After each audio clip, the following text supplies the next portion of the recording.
What's up everyone, my name is Parv and I welcome you back to our League of Legends Top 5 Plays show. This episode features some amazing outplays, man mode engages, and a sick juke to wrap it all up. So without further ado, we start this off with Solinca on Maoki with our number 5 play. At the beginning we see him return back to mid lane where he's looking to pick a fight with the Ezreal. He heals back some health with his passive and then tosses out his sapling and decides to engage with Twisted Advance, guaranteeing the sapling's follow-up damage and bursting him to half health. After shifting away, Ezreal then runs towards his jungle looking for help as he spots Zyra, so Maoki cues for the slow and turns around using E to finish him off for the shutdown kill. With Kha'Zix about to connect on him, he W's to Zyra into an arcane smash on both for the double slow as he runs back towards his tower. He notices Zyra is staying far back, so he turns with a heal into a QE combo for massive burst damage, which results in a second kill. Zyra comes in after, but he Twisted Advances to dodge the root and cues her for the well-played AP Maoki 3-for-0 exchange.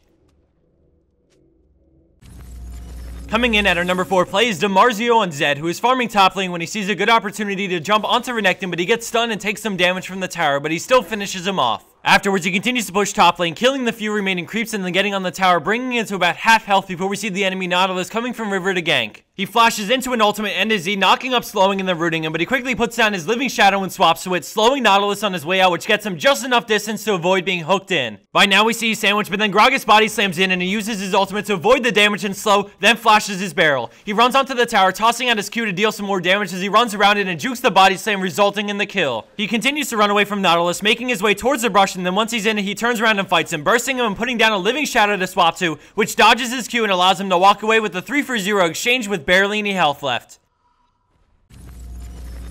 Man moding his way into our third place spot is Domovarion on Renekton, who we see run into a 4v1 double dashing to get onto Ashe, but she gets double shielded and manages to walk away with her life, leaving Renekton in a really bad spot. He waddles his way from the persistent slows and regroups with Soraka as she heals him, skyrocketing his armor into the 200s and then healing him again with her ultimate, which helps him out even more. All of a sudden, he decides to turn around with a dash into a huge Q on 3, Ruthless Predator on Ashe for the kill, and then his second dash for the kill on Orianna. Most people will give up at this point as he dips down to 100 health, but he fights the 2v1 straight up until he drops down to 9 health, but Soraka flash heals him, allowing him to turn around and finish off Maoki again for the 3-for-0 exchange man mode style.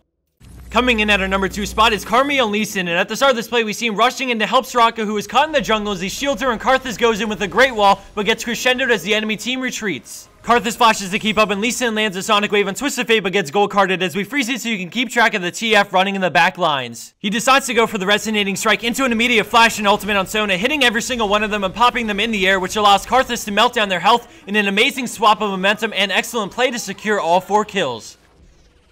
And for our number 1 pro play for this week, we have SaMaRoV and Elise in a 2200 elo game. At the start, we see her invading into the enemy jungle. She spots Ezreal doing red buff, so she opens with a fast EQW into spider form as he cleanses, arcade shifts, and flashes, but she drops down on him with repel for the kill. With Sona and Vi coming from mid lane, she runs towards TF and gets stunned and bursted down a little, but with Kayle nearby, she plays confidently and sticks around until Vi Qs into her ultimate as she gets crescendoed, but Kayle uses a great ultimate which keeps her alive through the burst. Right after, she jumps onto TF and forces a flash and exhaust, but without any support, she runs away back up to mid lane as Vi catches up with her Q again, and she continues to run, getting lower and lower. All of a sudden, she flashes for the killing blow, but Elise turns around, WE Sona, and repels, dropping down on her and flashing into a brush to break line of sight. Vi gets so close to catching up to her, but she makes it back to the safety of her team and gets healed up a little as her team rips apart Vi and then Italy hunts down and gets Sona way down the road. Thanks to amazing jukes, insane reaction times, and a mastered Elise, her team walks away with 4 kills in this wonderful play.